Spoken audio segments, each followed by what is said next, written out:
मराठा योद्धा मनोज जरांगे पाटील यांचा मराठा आरक्षणाचा लढा यशस्वी झाला असून त्यांच्या या सातत्यपूर्ण लढ्यामुळे तमाम मराठा बांधवांना न्याय मिळाला आहे। राज्य सरकारने आरक्षणासह विविध मागण्या मान्य केल्या, त्यामुळे महाराष्ट्रात ठिकठिकाणी जल्लोष साजरा करण्यात आला। नांदेड शहरालगत असलेल्या डेरला या गावात मराठा समाज बांधवांनी फटाक्यांची आतिषबाजी करत गुलाल उधळत जल्लोष साजरा केला। गावातील मुख्य रस्त्यांनी भव्य मिरवणूक काढण्यात आली। यात मराठा बांधवांची मोठ्या संख्येने उपस्थिती होती। यावेळी एक मराठा लाख मराठा अशा घोषणा देत भगवा ध्वज उंचावत मिरवणूक काढण्यात आली।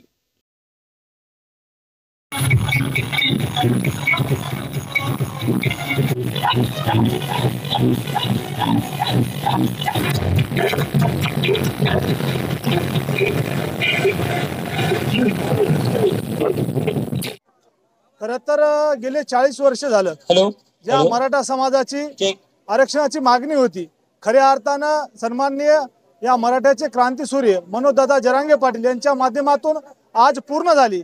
आणि ही आमची मराठ्याची दिवाळी आणि आमच्या मराठ्याचा विठ्ठल म्हणजे मनोजदादा जरांगे पाटील।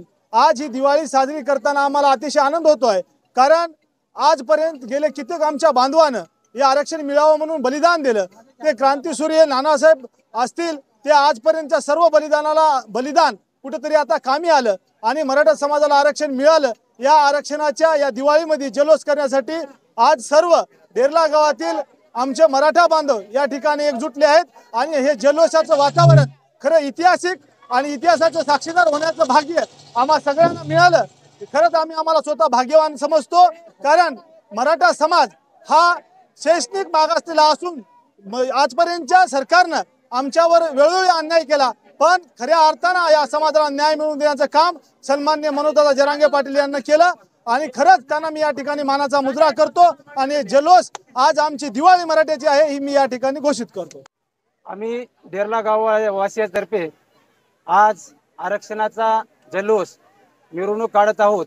प्रथमतः छत्रपती शिवरायांच्या पुतळ्याचे पूजन करून आम्ही आमच्या गावामध्ये आरक्षणाचा जल्लोष मिरवणूक काढत आहोत। आमच्या गावातून लाक्षणिक उपोषण असो, साखळी उपोषण असो आणि या जिजाऊनगर वाडीपाडी येथे झालेल्या विराट सभेसाठी आमच्या गावातून उत्स्फूर्त प्रतिसाद गाववासियांतर्फे मिळालेला आहे।